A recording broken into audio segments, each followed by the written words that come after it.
I'm by no means telling every one of you to not be fearful, right? Like, you are entitled to your feelings as far as how the industry is and what your business looks like. But I am telling you that acknowledging them and accepting them for what they are, and then doing what you can do and taking those micro steps in the right direction is how you ultimately overcome the fear and not let it paralyze you.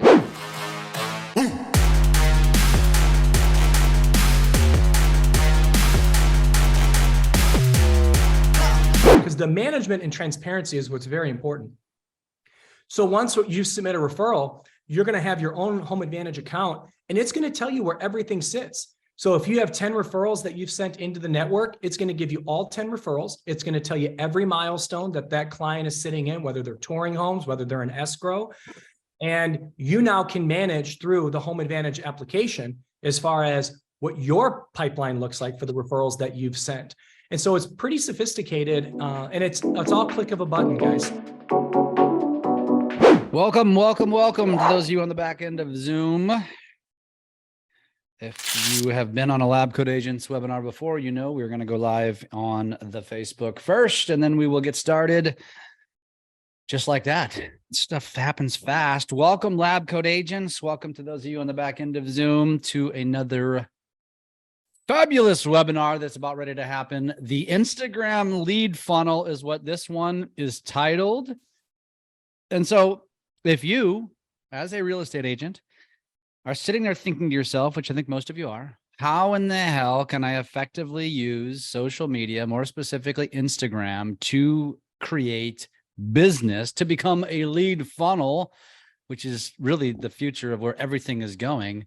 Well, you've come to the right place, because Michelle is our resident expert, and she is going to walk you through her own little flywheel of how to create the conversations, how it all begins, all the way to where you can procure it to business. So Michelle, welcome back.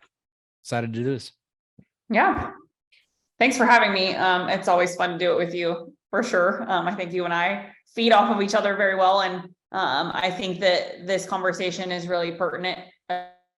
I think if the state of the industry is what we believe it to be in 2024, or upcoming in 2024, I think a lot of things are going to change, and for the better. But I think that right now, the most important thing that I'm watching in the industry, both on the real estate and mortgage side, really for that matter, is that there's a fear that's being alleviated by action, by those who are actually playing big, right? So those are going to make it right now and going into what we are hoping to be a very big year in 2024 are the ones who address the fear. They recognize the fear. They say, hey, I'm afraid. And they're actually taking genuine, big, scary action. I think a lot of the people I know in my circles are calling them like their big, fat, hairy goals, which, you know, all of our business coaches typically make us write down.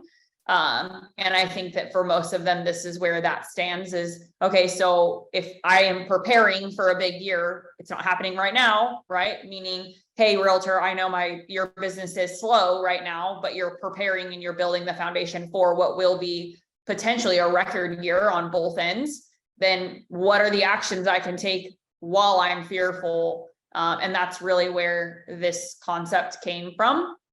When I decided to build this funnel out, I thought to myself, first of all, how have I built my business, right? When I started the Instagram Power Method / Beyond the Method now, officially name changed. But when I started Beyond the Method, it was right before COVID, right? So I was literally building it before the entire world shut down. Now, did I build it because the world was shutting down? No, there was all of this precipice of like things are changing and things might be happening. And so I just said, okay, well, what can I do in my day-to-day to alleviate me having to be physically in all of these rooms to teach classes, right? I can't do that.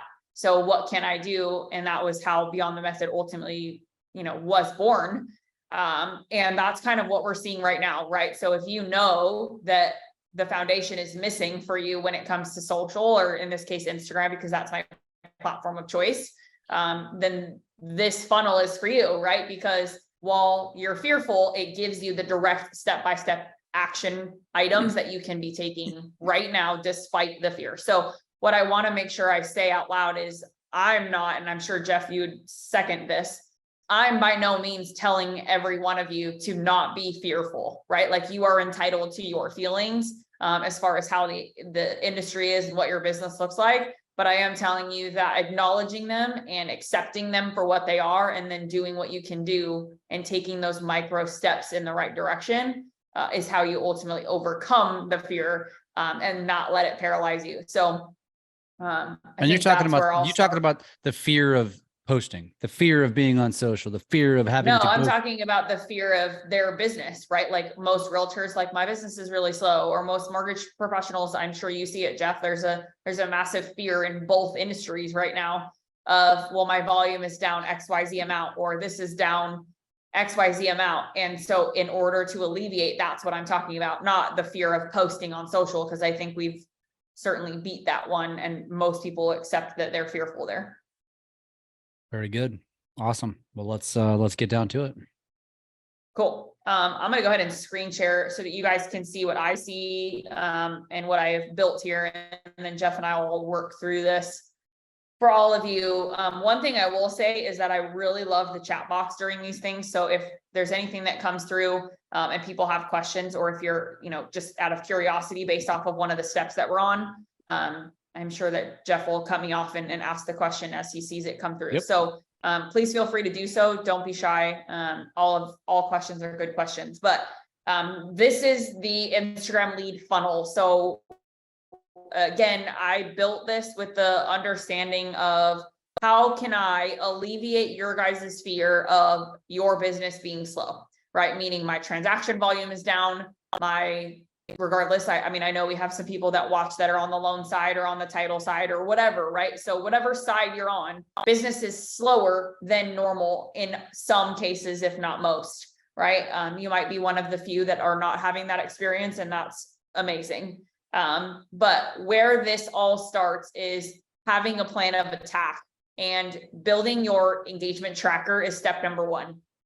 So for those of you guys who are like, what the hell is an engagement tracker? I am sure I've talked about this on another webinar with you, Jeff. I feel like we've definitely spoken about. I believe she's having storms in her area, so bear with us here for just a second. Michelle, if you can hear us, you are frozen. Well, hang in there while we are waiting for Michelle to potentially reconnect, which it looks like she just jumped off. I will add some of my own thoughts specifically about social as she comes back, because I might articulate it slightly different than she will. I will say this, as I coach people on social and how to use it for their business, which I personally do. Instagram to me is that foundational platform that I believe everyone should build their social strategy off of. And obviously Michelle wholeheartedly agrees. She's literally built a business all around this. The reason why I say it is because Instagram, first of all, it has multiple functions. So one, it talks to Facebook, right? So Instagram, anything you post to Instagram, you can automatically post to Facebook, and vice versa. However, as most of you already do live in this world of, most of you are more adept at Facebook. You spend most of your time in Facebook. And I'm not trying to insult you when I say this, because I'm just as guilty of it, but Facebook is the retirement home of social media apps. Still very relevant, still people with lots of money, still lots of consumers on there. But from an innovation standpoint, from a technology standpoint, Facebook is antiquated. And so when I say you should make Instagram your foundational platform, it's to make you a better creator so that the content that you're now creating that's going across to both platforms is going to be of a higher quality. Because as the world continues to evolve, the consumer gets a little bit younger and a little less antiquated in terms of technology. Their expectation of content is going to be at a higher level. They're going to expect Reels quality content, aka TikTok quality content. Whether you love it or hate it, TikTok is the leader in the clubhouse as it relates to technology and innovation. And Instagram has done a pretty good job of copying that. And so, listen, I'm not telling you TikTok needs to be your foundation. I'm saying Instagram needs to be, because if you become a creator on Instagram, not only are you killing two birds with one stone by multiplying your content to both platforms, but now it's going to make it easier to multiply your content to more platforms, which is what we encourage you to do, because ultimately that is the end game here. And I can't speak for Michelle about where she was going to go with this lead funnel. So we're just going to hope that she comes back. And if she doesn't come back, you're going to listen to me riff on this for a bit because obviously I do live in the social media world. And so for me, you're just going to get a little bonus content here because I'm going to talk about how I use Instagram. And so as we talk about using Instagram for your business, and so first I lay that groundwork. So it's use it as your foundational platform. And I gave you the reasons why. If you have questions, put them in the chat. The other reason, or the way now that I use Instagram, there's 3 places that you can post on Instagram. And here's Michelle. So I'm gonna pause that for a second. Actually, I'll finish that statement. Michelle, I was giving them my own statements on Instagram, but before you continue on, let me finish that statement. You've got stories, you've got reels, and you've got your feed. I personally live in reels and stories, and I have my reasons why. And I'm not going to get too deep into that because I want to turn it back over to Michelle. But really, the way you need to be looking at Instagram, especially when it comes to your stories, is it's a digital billboard. It's a place where when every time somebody logs into Instagram, why did you buy a billboard? Why does any agent buy a billboard? So when they drive down the street, they see somebody, right? They see you on there. It doesn't create business immediately. It's top of mind awareness. It's something that they're going to remember over time. And that's exactly what your stories are. And that's exactly why you want to be posting every single day. So your bubble shows up and becomes your digital billboard. So every time your consumer logs into Instagram, it increases the odds that they see you and drive by you on Instagram every single day. I'll stop there. I could keep going, but this is your show, Michelle, and I'm just here to facilitate. So I think I filled the fluff. We didn't lose anybody. We gained you back. So yeah. I did my job, I guess. Carry on. I am, first of all, sorry. I actually live in Louisiana for those of you guys who are tuning in from elsewhere, and our weather is awful. The whole Midwest and really the South is getting beaten by a pulp or to a pulp at the moment. So I am in the fire line, but we should be okay. Jake, if you'll give me screen sharing access, I'll get back to my presentation. But what we were talking about is the lead funnel, right? At the start of it being the engagement tracker. So I'm going to go back to that. And what this does, as I was mentioning, is that it sets you up for success every day of the week. So what you should be doing on the platform is you should be doing engagement, right? Meaning you are actively going out and prospecting on the platform. Now, this is hands down the most underrated and the most under executed aspect of the platform. So as Jeff was just talking about, I know I came in kind of on the side there, but if you're not posting stories and you're not posting content on your feed, obviously that's just one part of the puzzle. The other part of it is, and I honestly have 20 conversations a week, at least, with incoming students of ours who the first question out of their mouth is, Michelle, I want to grow my following, or Michelle, my engagement is really bad, meaning I don't get a lot of eyeballs on my content and I don't know why. And my number one question to them, and the very first thing that I always ask is, are you actively out on Instagram creating conversations? Meaning, are you going out and doing likes, doing comments, responding to people's stories? And are you doing it in a strategic manner, right? Because it's one thing to just respond to stories with the quick reply or one of the little quick reply buttons, right? Or emojis. And I actually had a gentleman who was just blowing up my stories. Every single post I put up in my stories, he was responding with one of those quick replies, like either the heart eyes or the clapping or like, regardless, whatever one, like the praying hands was another one, like any of them, right? And I finally messaged him because he had done it at least 10 times over the course of a few weeks. And I said to him, I said, do you actually believe that doing this type of engagement is actually going to get you anywhere?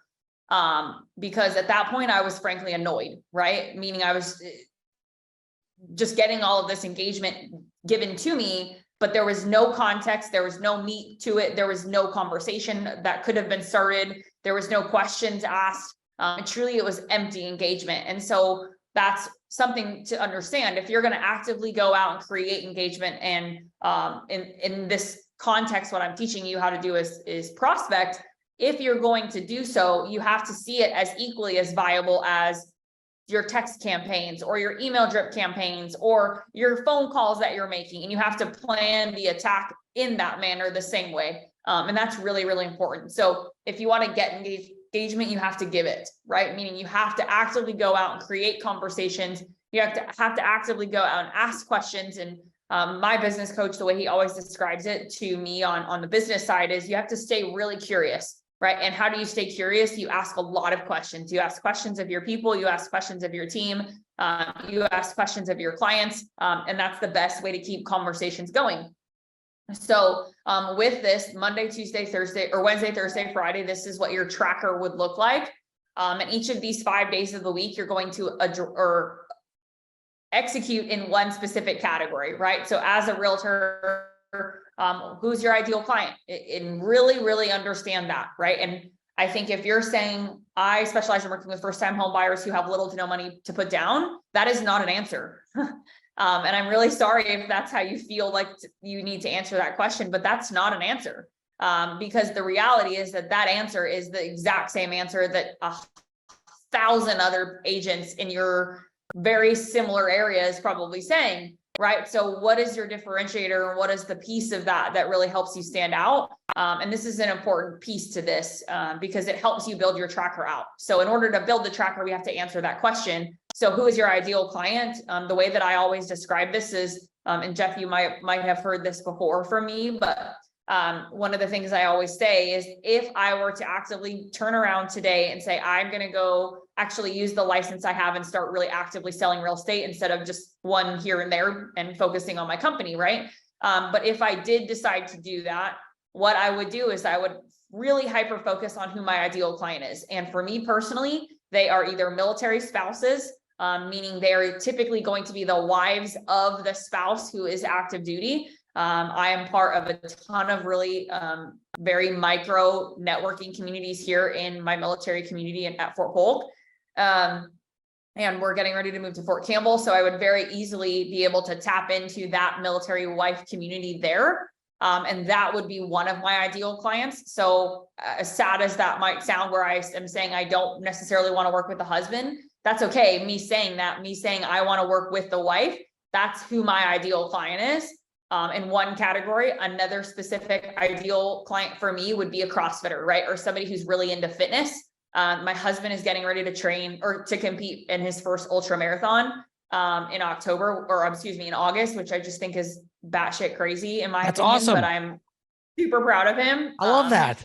But yeah, he's doing his first 50K ultra. So it's 32 point something miles and it's all trail running. So it's like, the fact that he'll maybe finish in under 5 hours would be wildly awesome. So trail running is way harder, by the way, way harder. Oh yeah. He's gone through like 4 pairs of shoes since he started training a few months ago. So sorry to take it off track. Sorry. Yeah, no, it's a really exciting thing for us. I am a retired, very competitive CrossFitter, and I'm actually competing again for the first time in close to 6 years. In September, which I'm really excited about. But the reality for me there is that's an ideal client, right? Somebody who has a like mindset, somebody who's going and willing to go to the gym and really put that time in, enjoys the community aspect of CrossFit, and also happens to live in a military town. That also adds to an ideal client profile for me, right? Meaning if I'm really getting very specific, they are moms who live in military towns who are active CrossFitters or enjoy the fitness community. They don't necessarily have to be CrossFitting, but maybe they're really into running. Maybe they're really into HIIT. Maybe they're really into yoga, right? Some form of fitness, because I do all of those things, right? So I could very easily articulate or create a conversation. And that's the most important piece that I want to say. So if there's one thing you hear me say right now, it's when you're building your tracker out, choosing and understanding who your ideal client is, and really having that dialed in is so important, because as you're building out these 5 days of the week, you have to ask yourself the question, who are the people who I have the best opportunity to have really valuable and very authentic conversations with, right? Meaning we are going to connect on a very deep level. We are going to probably have experiences that feel very similar. You're going to be able to lean in and storytell really easily in these conversations. Maybe you're going to be able to address previous clients that you've supported or helped in the process, right? So if you're talking to one of these wives who happens to go to the CrossFit gym, you can say things like, this reminds me so much of a client who actually moved here from Fort Sill in Oklahoma and they recently PCS here, right? And you get where I'm going with this. It's storytelling time, right? So if you are trying to find people to connect with on the platform on these 5 days of the week, it comes from a place of we have shared connection because of XYZ. We've gone through all of these experiences and I can storytell based off of clients or even just people, right? They don't necessarily have to be clients of yours or previous clients. It could just be people in your life that you've had experiences with or know of who have had experiences like that. So let's say that Monday, I assign that to the CrossFit community, right? In the military town I live in. All I would do on Monday is I would go out and I would actively prospect, meaning I would actively engage with people in that community. So I would find 5 to 7 hashtags, I would find 5 to 7 geotags, and I would find 5 to 7 accounts of specific businesses or locations, right? So if I'm on CrossFit day, for example, and that's just say I assign that to Monday, I'm going to find hashtags related to CrossFit gyms here in my town. There are several. I'm going to find geotags, meaning the actual location tags themselves. So just like Facebook, where people can tag themselves in or, tag themselves at a physical location, Instagram, you could do the exact same thing. So if you look up the tag, you're going to see an entire sea of people that you haven't seen elsewhere or seen content from elsewhere. And those people have tagged themselves probably relatively recently at that specific location, which means, again, you can have an easy conversation. And then accounts is also another one, right? So actually finding the account of the CrossFit gym in your town that you go to, or of multiple different gyms in the town that you go to, and you're engaging on those actual accounts. That's live. Recently, they have a story that's live recently, you're engaging with that. And people tell me all the time, well, why would we engage with accounts? And the answer to why we would engage with accounts is because who are the eyeballs consuming that content of that account? Most likely they are people who are interested in those things, right? So most people who are consuming CrossFit content, meaning your local CrossFit gym in your city's content, most likely they're either other members, they're people who are moving there, who have previously lived there. Obviously, they're to some extent ingrained in that community in most cases, right? You're always going to have your outliers, so just know that. But each of your 5 days of the week, you're going to do this. You're going to assign a different ideal client or category, if you will. So maybe Monday is my CrossFit day, Tuesday is my military wife day. So I find all the local businesses that the military wives typically are talking about or supporting, right? There's a lot of veteran owned businesses here in my city that I live in right now. And all of the wives are just blowing them up and talking about them, reviewing them all over the wives Facebook groups, right? So if you actively look through the wives Facebook groups, you'll see all of these different businesses that they're talking about. And so you can then find them on Instagram and you can start your engagement there, right? So you guys get the point, right? You're building out specific categories. So let's say it's Monday morning and you're waking up and you're like, what am I supposed to be doing today? Where am I supposed to be spending my time on Instagram? Boom, there it is, right? And it's really intentional and it's set up intentionally. Because if any of you guys have ever felt like, where do I start? Who am I supposed to be talking to? What am I supposed to be saying? How do I even find them? Right? That's what the engagement tracker really does. So go ahead, Jeff. It looked like you were about to say something. No, I just wanted to expand on that for a second too, and ask you a follow-up question to it, so you can answer this for any of them, anyone wondering, is that, so as you talk about like finding your niche, you find your audience, your avatar, right? Which what you just described, and I want people to understand this, is that your target audience is people that have a similar interest or similar lifestyle as you.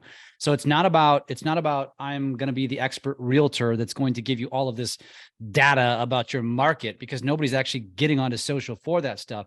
Listen to what Michelle said there. It's all about things that she is most interested in, and she is most most probably eloquent to talk about because you have experience in it, like CrossFit, like being a military spouse. And so, Michelle, is there a certain number of categories or pillars that you would suggest that somebody focus on? Like, is there too many? Is there not enough? Is it 2? Is it 4? What would you suggest?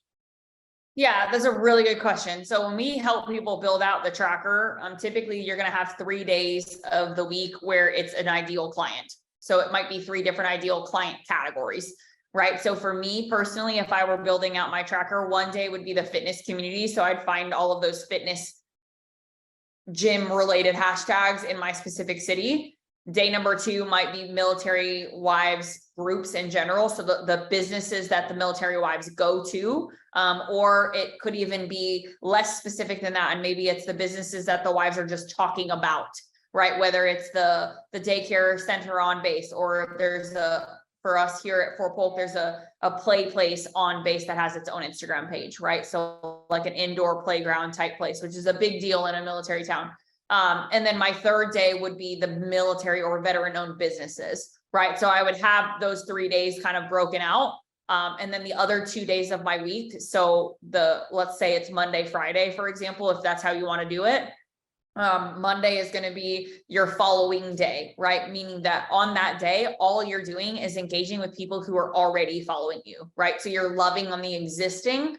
And this is a big one because I actually had a conversation just this morning with a new client of ours, who said, Michelle, I have like 2,000 followers on Instagram, but genuinely, I know maybe 1/5 of them. Like I actually know who maybe 1/5 of them even are.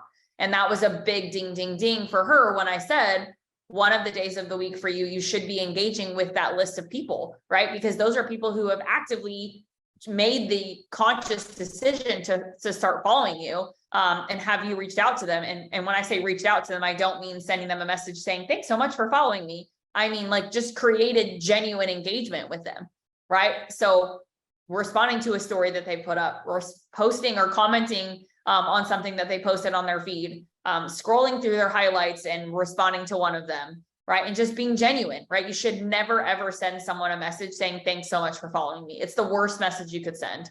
One of, I would say. Yeah. Next to the best compliment you can give me is a referral to your friends or your family. Oh gosh. Yeah. That's a great one. Or thanks so much for contacting me. Somebody on my team will get back to you within 24 hours. And for all of your real estate needs, here's my cell phone number. Yeah. Really, really crappy. And they don't feel good to consume. Or to receive.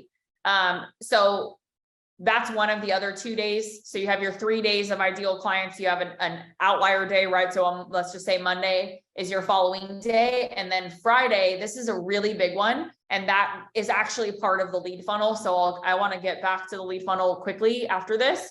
But one of the other day on those 5 days is your re-engage day.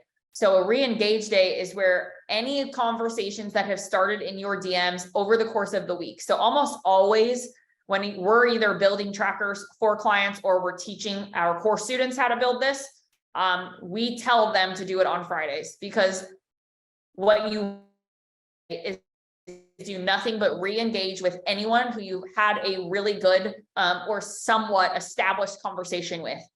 Meaning you're going to go back to that list, and obviously you need to track this using the spreadsheet, but you're going to go back through that list and you're going to re-engage them. So you're going to open up your stories, or you're going to open up your DMs, and you're going to find those people who you've already had conversations with, and you're going to re-engage them, right? Meaning you're not going to send them a message saying, hey, I'm just re-engaging with you, or hey, I'm just bringing this back to the top of your inbox.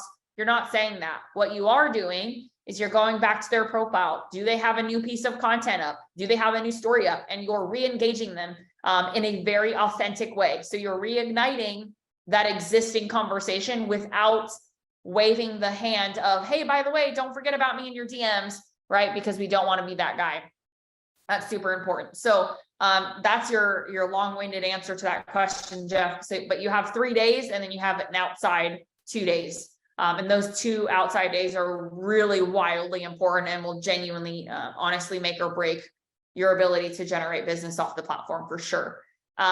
So to get back to the lead funnel, first step is identifying that. Who is that ideal client? What are those categories for you? And then building the tracker out, right? I will tell you that building the tracker out is a step that a lot of people struggle with, because they're like, well, why am I putting all this time into it? And my answer is, why wouldn't you put all this time into it? Because if you can wake up every day of the week and know exactly where you're prospecting on the platform that day, and being very intentional instead of aimlessly scrolling and just praying you come across something worth your comment or worth your story reply. And if you can do that every single day of the week, 5 days a week, we teach 45-20, which is 45 comments and 20 story replies every day, right? So even if it's 20-20, like if you can't get to the 45 and 20, say that again. 45 comments and 20 story replies. That is the magic number. What do you mean by replies? What do you mean by replies though? When you say reply, I think that means replying to somebody commenting on your story. But what if you don't get engagement on your story? No, 45 comments on people's content on their feed and 20 story replies. So what a story reply would look like, commenting on their story. Yeah, is correct. Correct. And what I always tell people is, if you're commenting on someone's feed post, let's say they posted something on their grid, like you, Jeff, for example, let's say I go to your account, I see that you posted something on your grid, I comment on it, and I also see that you have a rainbow circle around your profile photo, meaning that you have a live story. I'm going to click on it and I'm going to respond to something that you posted in your stories. Because now I just hit you twice, right? I commented on your feed and I sent you a reply via story. So one, you're more likely to realize that I'm a real human. And then secondly, if I do my story reply correctly, where I end it in the form of a question, you are exponentially more likely to respond to me, right? So it kind of is like piquing, the idea is psychologically piquing interest. And that's why it's 45-20 and not 45-45, because the reality is maybe 50% of the people who you comment on something on their feed will also have an active story for you to do that with. So in a perfect world, it would be 45-45, but the reality is that after doing this for many, many years, like that percentage is just not realistic, right? It's very common for maybe 1 out of 2 people that you're doing a comment on their feed to also have a story up, for sure. So that's why that's 45-20. Does that make sense, Jeff, to answer your question? Mm-hmm. Okay. So once you're building your tracker out, you spend the time doing that. Obviously, it creates the confidence in knowing where to start every single day, which I just feel like in a day for me, like having that is exponentially valuable because I have a million other things to also be doing. And so to not have to just be fishing around on not knowing where to start my engagement is wildly helpful. And then, so to the lead funnel point, engagement tracker is first. Before that is ideal client. I identify those 2 things, build the tracker out. Then you actually start executing your engagement, right? As we just mentioned, Jeff brought up the point of what are the numbers? What is the 45-20? That is this on your funnel, right? Meaning initiating engagement through your comments and your DMs is your execution of the 45-20. So you're actively going out doing your 45-20 every day. Then that leads to the next part of the funnel, which is connection-centered conversations. So as I was explaining, and then Jeff reiterated, when you are initiating conversations, the idea is that if you built your tracker out properly, you are engaging with people who you genuinely have interest in, right? Meaning they share commonalities. You guys are going probably the similar places. Maybe they tag themselves at a coffee shop that you love just as much as they do.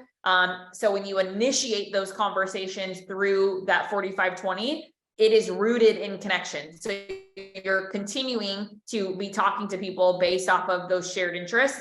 And as Jeff said, and I forget how you explained it, but if you're initiating, or the phrase you use, but when you're initiating conversations, people that you have very similar and very shared interests in, it's very easy to have a really legit conversation and to have a conversation that's going to continue, right? If someone were to reach out to me about like, what does it look like to train for an ultra marathon? Like I could easily tell you because I watch what my husband does. I know exactly how it works. I know exactly like what book he's reading to be able to study, like all of those things, right? So I can have this really organic and very genuine conversation, which means that it's more likely to get to the next step of the funnel, which is 4 to 6 touch points. Now what that looks like is 4 to 6 touch points is 4 to 6 conversational kind of points, if you will, going back and forth. This may be 4 to 6 days worth. This may be, you could get through all 4 to 6 in one day by itself. It really just depends on the conversation. And I think the most important thing is being intuitive here, right? So understanding when is it time to take this conversation from we're talking about XYZ thing to now we're taking the opportunity to potentially move the meeting, right? And that's the next piece of the funnel, which is referencing that point of connection that you have and moving the meeting or going for the ask. And what you guys noticed or hopefully are noticing in this is that going for the ask is rooted in a common connection between you and the person, right? And when you go for the ask specifically, meaning when you send the actual message, have that connection in your ask. If you've been talking about the CrossFit gym and you've been talking about enjoying CrossFit a bunch, you obviously know that you're in the same location in that case, right? If that's what you're talking about, like we're talking about CrossFit Leesville, for example, I see that they've tagged themselves there. I can go for the ask. I can say, hey, I would love to catch up with you. And I'm actually going to the community WOD on Saturday. Are you going to be there? Right. And asking them if they say yes, if they say no, then letting the conversation go where it needs to go. But if they say, yes, I am going to be there, then that's where the ask happens. Great. I would love to have coffee with you after the workout on Saturday. Are you available to do so? Right. How does 12 o'clock work? Right. And using that as the ask. My favorite one is coffee shops. I love hole in the wall coffee shops, and honey lavender lattes are my favorite thing. For those of you guys who have never had one, go do yourself a favor and get one. But using coffee shops is a great one for you, Jeff. Using golf, right, might be a great one. There's lots of opportunities, but saying something like, actually, my favorite coffee shop, XYZ coffee shop, I go there, or I'm going there next Tuesday. I'm going to be there at 8 a.m. Are you available to meet me there? I'll be there from 8 to 12, right? And then set the appointment or set the date or time, which is really important. I think one of the things that people tend to do is they like to drop calendar links because they think it's, oh, here, get on my calendar whenever you feel like it. But it's very unlikely that people are going to do that really willingly on their own. Going for the ask with a specific date and time is always going to be more effective. So the point of the matter is when you ask for business in this case, or when you're trying to set the appointment to get on a phone call with them, get on a Zoom with them, or meet them at a physical location, always reference the connection, right? I had a realtor do this just the other day, and she sent me a screenshot of it because she was so proud of how she did it. But her son is getting ready to go to law school in Idaho, and she's licensed in Idaho as well. Long story short, she lived in Idaho for a long time, moved to Utah, moved back to Utah, or I'm sorry, moved back to Idaho, and then ultimately decided to land officially in Utah long term. But her son is going to law school in Idaho. So because she's licensed there and knows the area well and is licensed in Utah, she took advantage of the opportunity to create relationships with other agents in the Idaho area. And so when she knew her son was getting ready to go to law school, creating connection with a bunch of other agents in that area, based off of this conversation around, hey, do you know of other good places that my son should be looking, yada, yada, because he's getting ready to go to XYZ law school, right? And it became really easy. She ended up getting several appointments out of it. She does also have her loan officer license, so she's kind of working on both sides of that. But it was really cool to see her use the fact that her son is legitimately getting ready to start law school there in the fall as that piece of connection to have conversations with these other agents in that area to create a massive referral network for her, not just on the loan side, but also on the real estate side, which is really cool. So once the connection is made, or once the ask is made, I should say, you're obviously going to shoot for the appointment, right? So if they say yes, great, you're scheduled, make sure you put it in your calendar. That sounds dumb, but you'd be shocked how many people I know forget that they have calls or don't show up to them because they're not on their calendar. And I get stood up multiple times a week by people just because solely they forget to put stuff on their calendars, which still bewilders me. But people will schedule calls on my calendar to speak with me and not show up to those calls because they forget to do it. So that's an important one. Make sure you have some form of scheduling software that's going to remind you of appointments. Sounds really elementary, but it's wild to me. And if they don't book the appointment, let's say they don't respond. Let's say they say, I'm not available at either of those two times. You can either offer an additional time, or what you could do is add them to your re-engage day. So if you remember from the tracker, I gave you one of the days of the week is a re-engage day, meaning you are re-engaging with people who you've already had some semblance of a conversation with.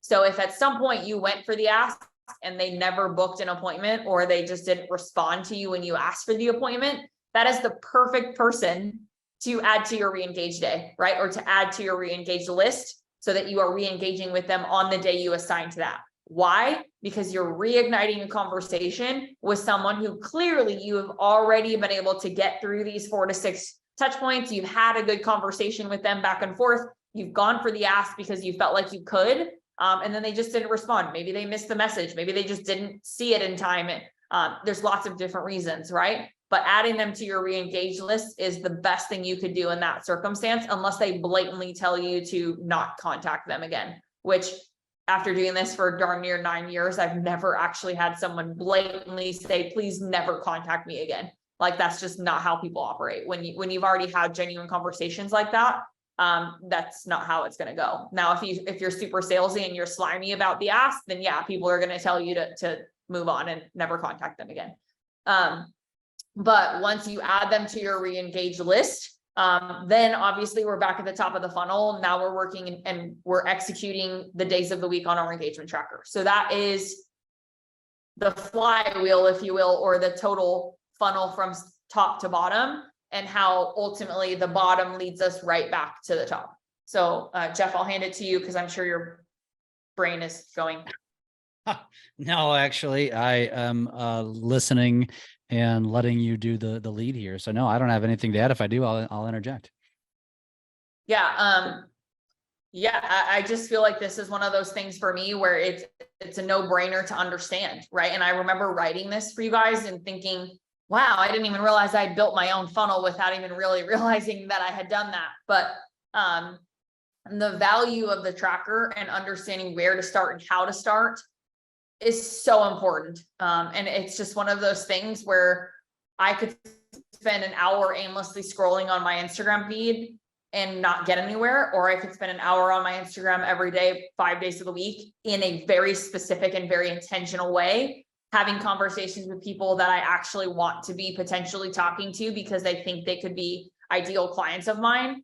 And guys, to do some math for you, right? If you're executing the 45-20 every day of the week, Monday through Friday, you're having 225, if my math is correct, 225 really good conversations every week, right? That's a really high number. Can you call that many people in a week? I mean, maybe if 90% of them don't answer, right? But the idea is that by utilizing the engagement tracker in this manner, you are truly prospecting on a very scalable level. Not to mention the fact that, just like anything, sales is a funnel, right? So if you're having 225 conversations every week through this platform in this manner, maybe half of them are going to be conversations that go back and forth more than once. Of the half that go back and forth more than once, maybe half of that, so a quarter of the total 225, are people that you're actually going to be able to have an opportunity to go for the ask. And then of that quarter that you actually go for the ask, maybe a quarter of that actually say yes, right? And then once they say yes, you're now on the phone with 10 to 15 new people a week. How big or how much of a difference would that make in your business, right? Well, and Michelle, I do want to think add about it. You're like, oh, 225, that's a huge number, But and I love what you said there, because first of all, it is being intentional, because I think social media, the apps are becoming so intuitive and so smart and so good, and the content is getting so much better that for many of you, you open up Instagram with intent, and then an hour later, your mouth hurts because you've been laughing or watching or crying because you've just been scrolling aimlessly. And those of us that have the most success on social are the ones that can be very intentional, be very disciplined to the process. And I love how you talk about this, because that is so incredibly important it's so basic. But yet I think so many of us get so lost in just consumption and And you know the data, Michelle, 1% of social media users are considered creators, 9% are light engagers, and the other 90% are lurkers. And that's what most of you are. And you need to stop and look at that stat and say, holy crap, like 90% of people on social media, AKA your consumers, really it's 99%, are not there to post. They're there to consume. So you have such an opportunity if you just become somebody who's consistently sharing and then consistently getting into conversations. And going back to what you were talking about all that, the numbers, Michelle, I hear it, and I'm sure you do too, all the time from people that want to argue with me about social and say, well, what's your ROI? What's your GCI? Oh, yeah. You know, all these things. And when you break it down and say, listen, if you come onto a webinar talking about buying Zillow leads, you're not questioning that because you know exactly what the goal is, right? You know exactly how it works. But here's the reality. We all know that if you buy leads, you buy 100 leads from any lead aggregator, you are going to have 99 no's or no answers, maybe one chance for probably a 6 to 24 month lead time that you'll probably fumble anyway because you won't follow up with them. And so it's like everybody wants to argue about the antiquated ways to do things. And I think partially it's because they just don't want to embrace what is happening and what they need to do. But the reality is those of us that do exactly what Michelle talked about today, there's going to be real estate professionals that not only do social well, but they also do real estating well. And I think a lot of people just assume, Michelle, that people that spend a lot of time in social media as a prospecting tool by default do a shitty job at real estate. Well, that's not going to be the case. And yeah, sure, there's going to be some, just like there's some that buy leads that also do a shitty job of real estate. But the reality is the agent that gets the most attention, the agent that's being most intentional, that's following exactly what Michelle just described today, is the agent that's going to win, period. End of story. And even if they suck at real estating, they're going to get wise because they're going to be making money and they're going to hire TCs and a team to manage all the things that they're not good at. And they're going to focus on lead generation through prospecting, through social. And so that's my soapbox that I will leave at that and So let you give your parting words. For I the always day. laughingly, like when I go off on like a tangent like that, which I do every single day. I always say, thanks for coming to my TED Talk. Cause that's pretty much what it is, right? Yep. But that's the reality, right? And I think that we're talking about some metrics here, 225 conversations a week, where maybe 10 to 15 of those are people that actually you go for the ask for, right? And maybe half of those are people that are saying yes to your ask. But again, what would 5 conversations a week look like with people who are genuinely ready to be on the phone with you? Like, what would that do for your business, right? If you're talking about 5 a week times 4 weeks, that's 20 new conversations with potentials that are already at that point. If they've gotten on the phone with you, they're more than likely pre-qualified to even be on the phone with you, right? And I can tell you this from firsthand experience because the pre-qualifying questions that I ask them when I'm doing engagement like this, nobody's getting on the phone with me unless they are genuinely interested in either buying my course or becoming a VIP client, right? Which means that I'm not on the phone with people who I shouldn't be on the phone with. And all of our clients, when we are working this or teaching them how to do it, they are using pre-qualifying questions based off of who their ideal client is, and asking them those questions as part of these connection-centered conversations, right? Meaning it's not salesy. It doesn't come across that way. It's genuine conversations going back and forth with someone where you subliminally are able to ask these pre-qualifying questions in a way where when you go for the ask, you know that if you do go for the ask and they say yes, that they're meant to be on the phone with you, which ties into a whole nother aspect of the funnel, which is the conversion rate and how much more or how much higher that would be, because you're not just on the phone with a bazillion people that are unqualified to be on the phone with you or wasting your time. So not only are you more intentional, you're pre-qualifying so that when you are on the phone with them, you're converting at a much higher level, right? If your goal is to have 4 to 6 calls a day, well, great. If you undo the math, what does that look like? Do you have to have 200 of these conversations in order to get to that 4 to 6? And it's like a broken record, right? Knowing your numbers is a huge thing, and tracking your numbers is equally as huge. So that's why we built the tracker. That's why we built built the 45-20 as a component of that. And I know we're out of time and we're starting to lose people for being at the top of the hour, but Parting thoughts, think that the Michelle, parting thoughts. yeah, I would just say, like, all of the solution is staring at you in the face, right? Is it a financial investment? Of course it is, right? Every single one of us who have ever tried to grow and generate our businesses or generate business, like whether it's buying leads or whether it's hiring a coach or whether it's buying a training program of some kind, like every single one of you guys knows what it takes to be able to build your business. And knows what it takes in order to do that on a really scalable level. Jeff and I, you know, I don't even want to know how much money you and I've probably spent over the years on training and coaching and all kinds of stuff. But I think that's the biggest thing is if you feel paralyzed by what is not happening, you know what the solution is, and it's ripping the Band-Aid off and saying, I need to invest in something. And doing your due diligence is certainly important. And I would encourage everyone and anyone that is considering investing money into something to do their due diligence. But I also can tell you that there is a paralyzing aspect to that, right? Where you can almost overdo your due diligence. I had a client, for example, who literally shopped me around to 6 other companies.